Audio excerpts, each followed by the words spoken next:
yang mereka nantikan.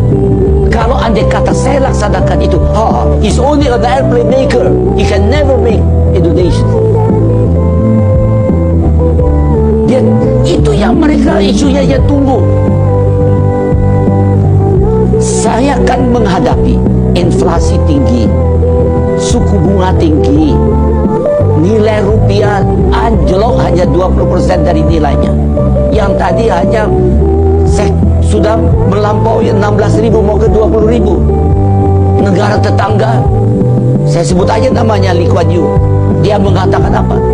Kalau Habib Habib akan melampaui 20.000. Orang antri, makanan kurang, PHK banyak. Itu kan lebih penting dari pesawat terbang itu. Saya dahulukan ini dulu. Jadi saya ngalah untuk menang. Yang menang itu siapa? Rakyat. Kecerdasan seorang B.J. Habibie tentunya dalam dunia teknologi dapat menjadi sebuah panutan bagi seorang ASN untuk terus belajar dan berinovasi. Meski telah sukses berkarir di luar negeri, beliau tetap memilih kembali ke Indonesia untuk membangun bangsa, yang merupakan penerapan dari sikap loyal. Beliau mampu menyesuaikan diri dengan berbagai peran, mulai dari seorang cendekiawan hingga seorang presiden di masa transisi yang penuh akan tantangan. Akuntabel, B.J. Habibie membuat beberapa kebijakan dan keputusan penting ketika beliau menjabat presiden dalam waktu singkat. Undang-undang otonomi daerah, undang-undang monopoli disahkan pada masa kepemimpinannya. Beliau tidak pernah menyalahgunakan kewenangan yang ada, dan sikap ini terlihat dari kepemimpinannya sejak menjadi menteri, wakil presiden, hingga presiden. Ketika beliau memimpin, suasananya sangat kacau. Beliau tidak diam mempertahankan cara lama. Beliau justru bergerak cepat, proaktif, mengeluarkan undang-undang baru yang menjawab tuntutan zaman. Menunjukkan bahwa pemimpin sejati tidak takut pada perubahan, tetapi justru merangkulnya untuk membawa bangsa ke arah yang lebih baik. Merdeka! Berorientasi pelayanan, B.J. Habibie menggantikan Presiden Soeharto yang dilengsarkan. Sebagai wakil presiden, B.J. Habibie memimpin Indonesia yang tengah dilanda krisis di berbagai bidang. Akan tetapi, B.J. Habibie tetap mampu bekerja dengan membuat beberapa kebijakan yang baik di bidang moneter, perbankan, dan fiskal.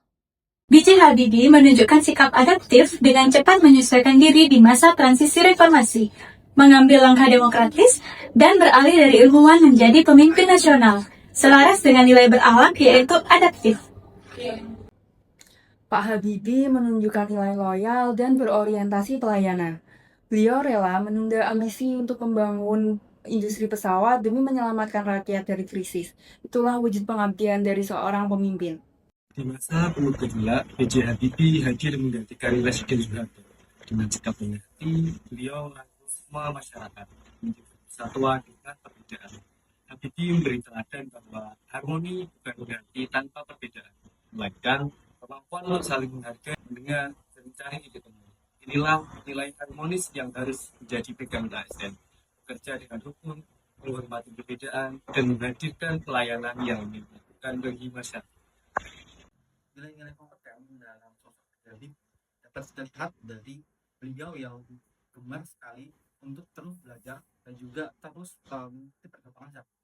Beliau menyelesaikan studi di Jerman dan juga telah kembali di Indonesia dan kontribusinya yang luar biasa baik dalam teknologi atau dalam hal penerbangan.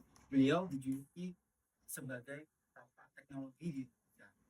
Kontribusi yang besar tersebut tentunya dapat kita implementasikan dalam kehidupan kita untuk terus belajar, terus semangat, terus berjuang demi menjadi ASN yang lebih baik lagi. Membangun industri pesawat terbang, B.J. Habibie tidak pernah bekerja sendiri. Ia menyadari bahwa sebuah pesawat bukanlah hasil kerja dari satu otak, melainkan berbagai ribu tangan dan pikiran. Karena itu, B.J. Habibie merangkul semua teknisi, insinyur, para ahli, baik dari dalam negeri maupun luar negeri. Ia menekankan bahwa semua orang memiliki peran penting, mulai dari merancang hingga membenarkan baut yang rusak. Baginya tidak ada pekerjaan sepele dalam sebuah kolaborasi yang besar.